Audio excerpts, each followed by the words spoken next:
प्रभु दे प्यारिਆਂ ਨੂੰ जिन्हां ने नाम दी कमाई कीती, ज्यों-ज्यों उन्हां दा मन इकागर होया ते मन दे विचों ज्ञान दे चश्मे फुटने शुरू हो गए। क्योंकि प्रभु दे सिमरन विच ये शक्ति है, उहदे विच ये ताकत है कि जिस थां ते प्रभु दा नाम जपिया जांदा है, जिस जुबान ते उस दा नाम उच्चारण किया जाता है और जिस हिरदे विच उस नाम दी याद टिकी रहिंदी है, उस मनुख नूं बिना किसी यतन दे कुछ चीज़ां अपने आप प्राप्त होणियां शुरू हो जांदियां हैं। वो वस्तुआं गुरबाणी विच गिणियां गईयां हन। वैसे तो बहुत कुछ प्राप्त हुंदा है प्रभु दे नाम विचों, पर अज दा जो विशा है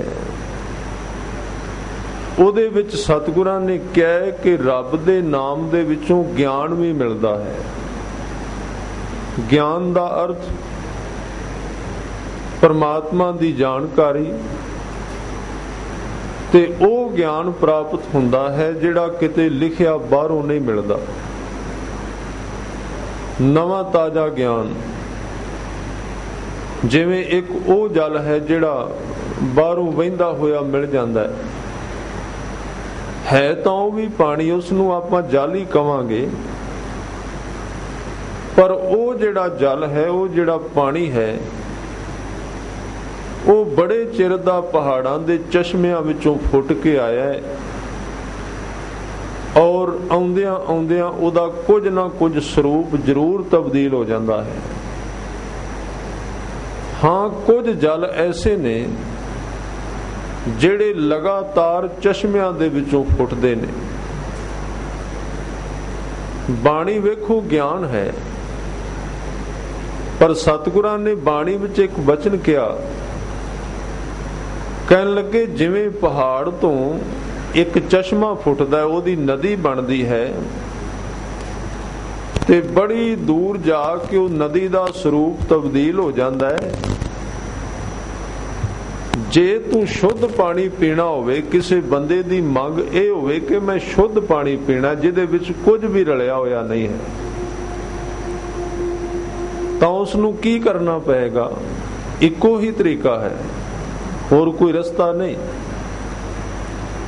ਕਿਉਂਕਿ ਪਹਾੜ ਦੇ ਵਿੱਚੋਂ ਨਿਕਲਿਆ ਹੋਇਆ ਚਸ਼ਮਾ ਜਿਉਂ-ਜਿਉਂ ਮੈਦਾਨੀ ਇਲਾਕਿਆਂ ਵਿੱਚ ਆਉਂਦਾ ਹੈ, ਤਿਉਂ-ਤਿਉਂ ਦੇ ਵਿੱਚ ਪੱਥਰ, ਕੰਕਰ, ਮਿੱਟੀ ਆਦਿਕ ਆਪਣੇ ਆਪ ਰਲ ਜਾਂਦਾ ਹੈ ਕੁਦਰਤੀ ਤੌਰ ਤੇ। ਉਹ ਵੀ ਕੰਮ ਦਾ ਹੈ। ਪਰ ਜੇ ਕੋਈ ਵਿਅਕਤੀ ਕਹੇ ਮੈਂ ਬਿਲਕੁਲ ਸਾਫ਼ ਪਾਣੀ ਪੀਣਾ ਹੈ, ਤੇ ਉਸ ਦਾ ਇੱਕੋ ਹੀ ਰਸਤਾ ਹੈ ਕਿ ਸੱਜਣਾ ਇਹ ਨਦੀ ਜਿੱਧਰੋਂ ਆ ਰਹੀ ਹੈ, ਇਹਦੇ ਕਿਨਾਰੇ ਕਿਨਾਰੇ ਵਾਪਸ ਜਾਣਾ ਸ਼ੁਰੂ ਕਰ ਦੇ, ਇਹ ਜਿੱਥੋਂ ਪੈਦਾ ਹੋਈ ਹੈ। ਹਾਂ, ਇਹ ਨਦੀ ਹੀ ਤੈਨੂੰ ਲੈ ਕੇ ਜਾਏਗੀ, ਇਹਦਾ ਕਿਨਾਰਾ ਤੈਨੂੰ ਲੈ ਜਾਏਗਾ, ਕਿਉਂਕਿ ਰਸਤਾ ਮਿਲਦਾ ਜਾਏਗਾ। ਇਹਦੇ ਕਿਨਾਰੇ ਤੇ ਸਫ਼ਰ ਕਰਨਾ ਸ਼ੁਰੂ ਕਰ, ਵਾਪਸੀ ਕਰ ਦੇ ਜਿੱਧਰੋਂ ਆ ਰਹੀ ਹੈ, ਜਿੱਥੋਂ ਨਿਕਲੀ ਹੈ, ਤੇ ਵਾਪਸ ਤੁਰਦਾ ਜਾ ਇੱਕ ਦਿਨ ਉਹ ਥਾਂ ਆ ਜਾਏਗੀ ਜਿਹਦੇ ਵਿੱਚੋਂ ਨਦੀ ਫੁੱਟ ਰਹੀ ਹੈ, ਪਹਾੜ ਦਾ ਸੀਨਾ ਪਾੜ ਕੇ ਜਿੱਥੋਂ ਚਸ਼ਮਾ ਚੱਲ ਰਿਹਾ ਹੈ। ਉਸ ਵਕਤ ਤੇਰੇ ਸਾਹਮਣੇ ਬਿਲਕੁਲ ਉਹ ਜਲ ਤੈਨੂੰ ਮਿਲੇਗਾ ਜਿਹੜਾ ਬਿਲਕੁਲ ਬਲੌਰ ਸਾਫ਼ ਨੀਲੇ ਰੰਗ ਦਾ। ਫਿਰ ਮਨੁੱਖ ਨੂੰ ਬਿਲਕੁਲ ਨਿਰਮਲ ਪਾਣੀ ਮਿਲੇਗਾ। ਸਤਿਗੁਰਾਂ ਨੇ, ਗੁਰੂ ਅਰਜਨ ਦੇਵ ਜੀ ਨੇ ਬਾਣੀ ਵਿੱਚ ਇੱਕ ਬਚਨ ਕਿਹਾ ਹੈ ਕਿ ਧੁਰ ਕੀ ਬਾਣੀ ਆਈ ਤਿਨ ਸਗਲੀ ਚਿੰਤ ਮਿਟਾਈ। ਧੁਰ ਦਾ ਅਰਥ ਜਿਵੇਂ ਚਸ਼ਮਾ ਹੈ, ਜਿੱਥੋਂ ਸ਼ੁਰੂ ਹੋਈ ਹੈ ਬਾਣੀ, ਜਿੱਥੋਂ ਨਿਕਲੀ ਹੈ। ਸਤਿਗੁਰਾਂ ਨੇ ਕਿਹਾ ਕਿ ਸੰਸਾਰ ਵਿੱਚ ਜਦੋਂ ਧਰਮ ਦਾ ਗਿਆਨ ਆਉਂਦਾ, ਉਹਦੇ ਕਈ ਤਰ੍ਹਾਂ ਦੇ ਅਰਥ ਕੱਢੇ ਜਾਂਦੇ ਨੇ, ਕਿਉਂਕਿ ਉਹ ਆਪਣੀ ਆਪਣੀ ਸਮਝ ਦੇ ਨਾਲ ਹੈ। ਕਿੰਨੇ ਟੀਕੇ ਹੋਏ ਗੁਰੂ ਗ੍ਰੰਥ ਸਾਹਿਬ ਜੀ ਦੇ, ਪਰ ਉਹਨਾਂ ਵਿੱਚੋਂ ਕਿਸ ਟੀਕੇ ਨੂੰ ਆਪਾਂ ਠੀਕ ਕਵਾਂਗੇ, ਕਿਹਨੂੰ ਗਲਤ ਕਵਾਂਗੇ, ਉਹ ਨਾ ਹੀ ਠੀਕ ਨੇ ਤੇ ਨਾ ਗਲਤ ਨੇ, ਮਾਫ ਕਰਨਾ। ਕਿਉਂਕਿ ਆਪਣੇ ਢੰਗ ਦੇ ਨਾਲ, ਆਪਣੀ ਬੁੱਧੀ ਨਾਲ ਉਹ ਕਹੇ ਗਏ ਨੇ, ਉਹ ਵਿਦਵਾਨਾਂ ਦੀ ਕਾਢ ਹੈ। ਪਰ ਅਸਲ ਵਿੱਚ ਉਹਦੇ ਅਰਥ ਪੂਰੇ ਪੂਰੇ ਕੀ ਬਣਦੇ ਨੇ, ਇਹ ਕੇਵਲ ਉਸ ਨੂੰ ਹੀ ਪ੍ਰਾਪਤ ਹੋਣਗੇ ਜਿਹੜਾ ਉਸ ਧੁਰ ਤੇ ਚਲਾ ਜਾਏਗਾ ਜਿੱਥੋਂ ਧੁਰ ਕੀ ਬਾਣੀ ਪ੍ਰਗਟ ਹੋਈ ਹੈ। ਅਸਲੀ ਅਰਥ ਉਹਨੂੰ ਹੀ ਮਿਲਣਗੇ। ਧੁਰ ਕੀ ਬਾਣੀ ਆਈ।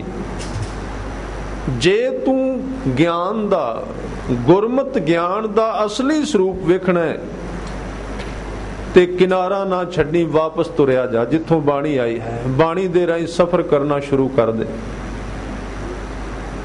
ਹਾਂ, ਸਾਰੇ ਹੀ ਗਿਆਨ ਕੰਮ ਦੇ ਨੇ। ਇਹਦੇ ਅਰਥ ਮੈਂ ਕੇਵਲ ਉਦਾਹਰਨ ਦੇ ਰਿਹਾ। ਬਾਣੀ ਕਿਤੇ ਆ ਕੇ ਮੈਲੀ ਨਹੀਂ ਹੁੰਦੀ, ਉਹ ਆਪਣੇ ਆਪ ਵਿੱਚ ਸਾਫ਼ ਸੁਥਰੀ ਹੈ। ਪਰ ਜਦੋਂ ਅਸੀਂ ਬਾਣੀ ਦੀ ਵਿਆਖਿਆ ਕਰਨੇ ਆ, ਕੁਝ ਨਾ ਕੁਝ ਸਾਡਾ ਆਪਣਾ ਉਹਦੇ ਵਿੱਚ ਜ਼ਰੂਰ ਮਿਲ ਜਾਂਦਾ ਹੈ, ਕਿਉਂਕਿ ਆਖਰ ਮਨੁੱਖ ਹੈ, ਬੁੱਧੀ ਹੈ। ਇਹ ਸਤਿਗੁਰਾਂ ਨੇ ਬਾਣੀ ਵਿੱਚ ਕਿਹਾ ਹੈ, ਆਪ ਆਪਣੀ ਬੁੱਧ ਹੈ ਜੇਤੀ, ਵਰਨਤ ਭਿੰਨ ਭਿੰਨ ਤੋਹੇ ਤੇਤੀ। ਹੁਣ ਲੰਘਣਾ ਤੇ ਬੁੱਧੀ ਦੇ ਵਿੱਚੋਂ ਹੈ ਨਾ। ਜਦੋਂ ਵਿਚਾਰ ਕਰਾਂਗੇ ਤੇ ਬੁੱਧੀ ਛੋਟੀ ਹੈ, ਅਲਪ ਹੈ, ਉਹਦੇ ਵਿੱਚ ਅਸੀਂ ਜਿੰਨਾ ਮਰਜ਼ੀ ਪੜ੍ਹ ਕੇ ਘੋਟ ਕੇ ਆਈਏ, ਜੋ ਮਰਜ਼ੀ ਕਰ ਲਈਏ, ਵਿੱਚ ਆਪਣਾ ਆਪ ਕੁਝ ਨਾ ਕੁਝ ਬੰਦੇ ਦਾ ਜ਼ਰੂਰ ਆ ਜਾਂਦਾ ਹੈ। ਬਿਲਕੁਲ ਸ਼ੁੱਧ ਗਿਆਨ ਕਿੱਥੋਂ ਪੈਦਾ ਹੁੰਦਾ ਹੈ, ਜਿਹਨੂੰ ਅੱਜ ਕਹਿ ਰਹੇ ਨੇ ਉੱਤਮ ਕਥਾ, ਸਭ ਤੇ ਉੱਤਮ ਹਰ ਕੀ ਕਥਾ, ਉਹ ਕਿੱਥੋਂ ਪੈਦਾ ਹੁੰਦਾ ਹੈ? ਉਹ ਉਸ ਵਕਤ ਪੈਦਾ ਹੁੰਦਾ ਹੈ ਜਦੋਂ ਮਨੁੱਖ ਦੇ ਜੀਵਨ ਵਿੱਚੋਂ ਆਪਣੀ ਬੁੱਧੀ ਪਾਸੇ ਹਟ ਜਾਂਦੀ। ਉਹ ਸਿੱਧਾ ਰਸਤਾ ਦੇ ਦਿੰਦਾ ਬਾਣੀ ਨੂੰ, ਉਹਦਾ ਆਪਣਾ ਕੁਝ ਵੀ ਮਿਲਦਾ ਹੀ ਨਹੀਂ। ਉਹ ਸਿਰਫ ਇੱਕ ਬਾਂਸਰੀ ਦੀ ਤਰ੍ਹਾਂ ਬਣ ਜਾਂਦਾ ਜਿਹਦੇ ਵਿੱਚ ਫੂਕ ਮਾਰੀ ਜਾ ਰਹੀ ਹੈ। ਪਰ ਇਸ ਤਰ੍ਹਾਂ ਕੋਈ ਹੋ ਸਕੇ, ਇਸ ਤਰ੍ਹਾਂ ਦਾ ਕੋਈ ਹੋਏ ਜਿਹੜਾ ਆਪਣੇ ਚਿੱਤ ਨੂੰ ਹਟਾ ਦੇਵੇ ਵਿੱਚੋਂ, ਮਨ ਨੂੰ ਪਾਸੇ ਕਰਦਾ, ਬੁੱਧੀ ਨੂੰ ਪਾਸੇ ਕਰਦਾ, ਅਹੰਕਾਰ ਨੂੰ ਪਾਸੇ ਕਰਦਾ, ਵਿਕਾਰਾਂ ਨੂੰ ਅੰਦਰੋਂ ਪਾਸੇ ਕਰ ਦੇਵੇ ਤੇ ਖਾਲੀ ਕਰਕੇ ਆਪਣਾ ਆਪਾ ਜਿਹੜਾ ਗੁਰੂ ਦੇ ਅੱਗੇ ਭੇਟ ਕਰਦਾ, ਫਿਰ ਉਹਦੇ ਵਿੱਚੋਂ ਜਿਹੜੀ ਬਾਣੀ ਵਹੇਗੀ ਉਹ ਧੁਰ ਕੀ ਬਾਣੀ ਹੋਵੇਗੀ, ਉਹ ਧੁਰ ਦੀ ਵਿਚਾਰ ਹੋਵੇਗੀ। ਇਸ ਲਈ ਉਸ ਧੁਰ ਤੇ ਜਾਣਾ, ਜਾਣ ਤੋਂ ਬਾਅਦ ਹੀ ਤੇ ਜਿਹੜਾ ਉੱਥੇ ਚਲਾ ਗਿਆ ਉਹ ਪਰਤ ਕੇ ਕਹੇਗਾ ਨਹੀਂ ਕਿ ਮੇਰੇ ਵਾਲਾ ਟੀਕਾ ਠੀਕ ਹੈ, ਕਿਉਂਕਿ ਸਾਰਾ ਪ੍ਰਗਟ ਹੋ ਗਿਆ। ਹਾਸੋਹੀਣੀਆਂ ਗੱਲਾਂ ਰਹਿ ਗਈਆਂ ਸਾਰੀਆਂ, ਆ ਜਿਹੜੀਆਂ ਅਸੀਂ ਕਰ ਰਹੇ ਹਾਂ। ਪਰ ਉਹ ਕਿਸੇ ਨੂੰ ਗਲਤ ਨਹੀਂ ਕਹੇਗਾ, ਕਿਉਂਕਿ ਸਾਰੀ ਸਮਝ ਆ ਗਈ, ਦੂਰ ਤੱਕ ਵੇਖ ਲਿਆ। ਇੰਨਾ ਚਾਨਣ ਗੁਰਬਾਣੀ ਵਿੱਚ ਕਿਹਾ ਗਿਆ। ਗੁਰਬਾਣੀ ਇਸ ਜਗ ਮਹਿ ਚਾਨਣ, ਕਰਮ ਵਸੈ ਮਨ ਆਏ। ਗੁਰਬਾਣੀ ਜਿਸ ਦਿਨ ਬੰਦਾ ਉਸ ਥਾਂ ਤੇ ਚਲਾ ਜਾਏ ਜਿੱਥੋਂ ਬਾਣੀ ਪ੍ਰਗਟ ਹੋਈ ਹੈ, ਜੈ ਤੇ ਉਪਜੀ ਤੈ ਮਿਲੀ, ਸੱਚੀ ਪ੍ਰੀਤ ਸਮਾਹੋ, ਏਵਡ ਊਚਾ ਹੋਵੇ ਕੋਈ, ਤਿਸ ਊਚੇ ਕੋ ਜਾਣੇ ਸੋਏ। ਜਿੱਦਣ ਮਨੁੱਖ ਅੱਤ ਦੇ ਸਿਖਰ ਤੇ ਚਲਾ ਜਾਏ, ਧੁਰ ਤੇ ਚਲਾ ਜਾਏ, ਬਹੁਤ ਸਿਆਣਾ ਹੋ ਜਾਏ, ਤਾਂ ਉਹ ਚੁੱਪ ਕਰ ਜਾਂਦਾ। ਬੋਲਣਾ ਕੋਈ ਲਾਭਦਾਇਕ ਦਿਸਦਾ ਨਹੀਂ। ਕਿਸ ਦਾ ਗੁਨਾਹ ਕੱਢੀਏ, ਕਿਸ ਨੂੰ ਚੰਗਾ ਕਹੀਏ। ਹਮ ਨਹੀਂ ਚੰਗੇ ਬੁਰਾ ਨਹੀਂ ਕੋਏ, ਪ੍ਰਣਵਤ ਨਾਨਕ ਤਾਰੈ ਸੋਏ। ਕੁਝ ਕਹਿਣ ਨੂੰ ਬਚਦਾ ਹੀ ਨਹੀਂ, ਕਿਉਂਕਿ ਸਾਰੀ ਖੇਡ ਪ੍ਰਗਟ ਹੋ ਜਾਂਦੀ ਹੈ, ਦਿਸ ਪੈਂਦਾ ਕੀ ਚੱਲ ਰਿਹਾ ਹੈ। ਇਹਨੂੰ ਗਿਆਨ ਖੰਡ ਕਿਹਾ ਗਿਆ ਹੈ। ਗਿਆਨ ਖੰਡ ਮੈਂ ਗਿਆਨ ਪ੍ਰਚੰਡ, ਜਿਹਨੂੰ ਹਰੀ ਦੀ ਕਥਾ ਕਿਹਾ, ਨਾਮ ਦੀ ਕਥਾ ਕਿਹਾ, ਜੀ ਦੀ ਕਥਾ ਕਿਹਾ, ਆਤਮਾ ਦੀ ਕਥਾ ਕਿਹਾ ਬਾਣੀ ਵਿੱਚ। ਗਿਆਨ ਖੰਡ ਮੈਂ ਗਿਆਨ ਪ੍ਰਚੰਡ। ਪ੍ਰਚੰਡ ਦਾ ਅਰਥ ਹੁੰਦਾ ਜਿਵੇਂ ਬੜੇ ਤੇਜ਼ ਭਾਂਬੜ ਬਲਦੇ ਹੋਣ, ਬੜੀ ਤੇਜ਼ ਅੱਗ ਬਲਦੀ ਹੋਵੇ, ਜਿਹਦੇ ਵਿੱਚ ਬੜੀ ਦੂਰ ਤੱਕ ਦਿਸ ਪਵੇ। ਤਿੱਥੈ ਨਾਦ, ਉਸ ਅਵਸਥਾ ਦੇ ਵਿੱਚ ਨਾਦ ਮਨੁੱਖ ਨੂੰ ਪ੍ਰਾਪਤ ਹੁੰਦੇ ਨੇ। ਨਾਦ ਦਾ ਅਰਥ ਸੰਗੀਤ ਸੁਣਨ ਨੂੰ ਮਿਲਦਾ ਹੈ। ਆ ਦੂਸਰੇ ਸਾਰੇ ਸੰਗੀਤ ਉਹਦੇ ਵਿੱਚੋਂ ਨਿਕਲੇ ਨੇ, ਜਿਹਨੂੰ ਗੁਰੂ ਸਾਹਿਬ ਨੇ ਤਿੱਥੈ ਨਾਦ ਕਿਹਾ ਹੈ। ਆ ਦੁਨੀਆ ਦੇ ਜਿੰਨੇ ਰਾਗ ਨੇ, ਸਾਰੇ ਰਾਗ, ਸਾਰੇ ਨਾਦ, ਸੱਚ ਤਾਂ ਇਹ ਸੀ ਅੱਜ ਕੱਲ ਦਾ ਜਿੰਨਾ ਅਸ਼ਲੀਲ ਸੰਗੀਤ ਹੈ, ਇਹ ਨਿਕਲਿਆ ਤੇ ਇਸ ਨਾਦ ਦੇ ਵਿੱਚੋਂ ਸੀ, ਨਕਲ ਕਰਕੇ ਹੈ।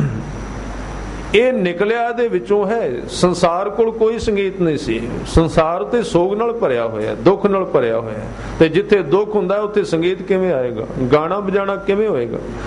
ਸਾਰੇ ਦਾ ਸਾਰਾ ਸੰਗੀਤ ਤੇ ਨਾਦ ਧਰਮ ਵਿੱਚੋਂ ਪੈਦਾ ਹੋਇਆ ਸੀ। ਪਰ ਇਹ ਸਾਡੀ ਬਦਕਿਸਮਤੀ, ਅੱਜ ਅਸੀਂ ਧਾਰਮਿਕ ਚੀਜ਼ ਗਾਉਣ ਵਾਸਤੇ ਉਹਨਾਂ ਤੋਂ ਲੈਣ ਜਾਂਦੇ ਹਾਂ ਉਧਾਰੀ। ਕਿਵੇਂ ਗਾਉਣਾ ਹੈ, ਕਿਹੜੇ ਢੰਗ ਨਾਲ ਗਾਉਣਾ ਹੈ। ਇਹਦਾ ਕਾਰਨ ਉਹਨਾਂ ਨੇ ਮਿਹਨਤ ਕੀਤੀ, ਅਸੀਂ ਆਰਾਮਦਾਇਕ ਹੋ ਗਏ ਹਾਂ, ਐਸ਼ ਪ੍ਰਸਤ ਹੋ ਗਏ ਹਾਂ। ਉਹਨਾਂ ਨੇ ਮਿਹਨਤ ਕੀਤੀ ਹੈ। ਆ ਜਿੰਨੀਆਂ ਧੁਨੀਆਂ ਨੇ